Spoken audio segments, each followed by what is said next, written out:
काय सगळ्या हागंदारी मधल्या शेंगा तोडायला लागलीस? ओ हागंदारीतला नाही त्या घराजवळ आहे, घराजवळच आहे हागंदारीतलं आहे. हे पप्पाचं गार्डन आहे ना, हे बरोबर आहे. ठीक आहे. ओ माझे आई वडील गरीब आहेत, गार्डन असून आता काही असो पण कसलं गार्डन आहे? पप्पाने मस्त ऊसन काय लावला ह्याच्यात.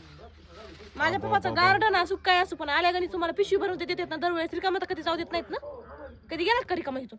नाही का येताना एक बाजारची पिशवी घेऊन येतात, बॅग बाजारची पिशवी कपड्याची. जाताना डिगीत बसत नाही. हर एक वेळेस तेवढं देते तरी पण तुमचंच चालू. तुम्ही काय त्यांनी काय तुमचा गुत्ता घेतलं काय? लिकरू बी द्यायचं तुम्हाला, सगळं सामान बी द्यायचं, पुन्हा वरून तुम्ही नावं बी ठेवायची, रिस्पेक्ट नाही करायची.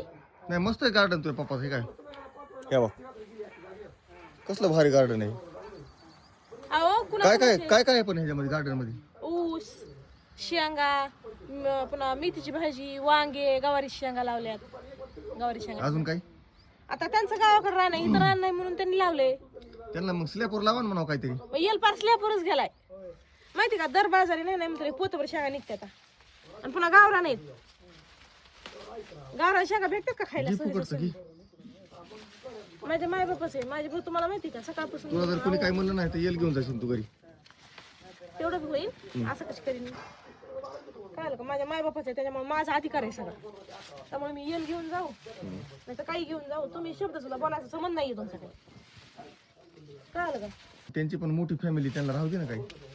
अहो आज सोडून नेलं ना हे मरणाचे फुलं 2 दिवसात अजून एवढ्याचे येतात. 2 दिवसात वरी किती मोठ्या वाळू घातल्या काल इकल्यातल्या मोठे.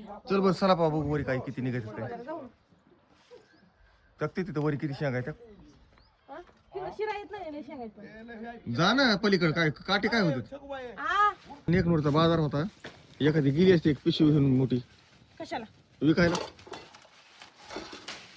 म्हणजे इथं निघायला पाहिजे मला. तुला खर्चा पैसे झाले असते नाही का? धर आपटायचे बरं ह्यांचं नेहती नाही इथून आणि पुन्हा मग इथून इका बी बी म्हणल्यावर काय बोलू तुम्हाला आता? माझ्याकडे दिले असते तर मी विकले असते, तुला दिले असते पैसे आणून. किती शेंगा आहेत बघ.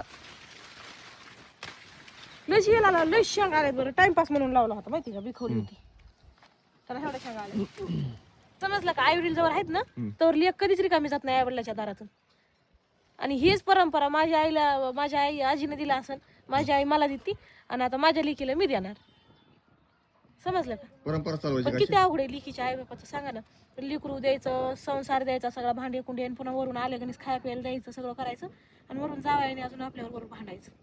तुझ्या माय बापाने काय दिलं हे शब्द आणखीन ऐकून मी तर कधीच वाटत नाही तुला.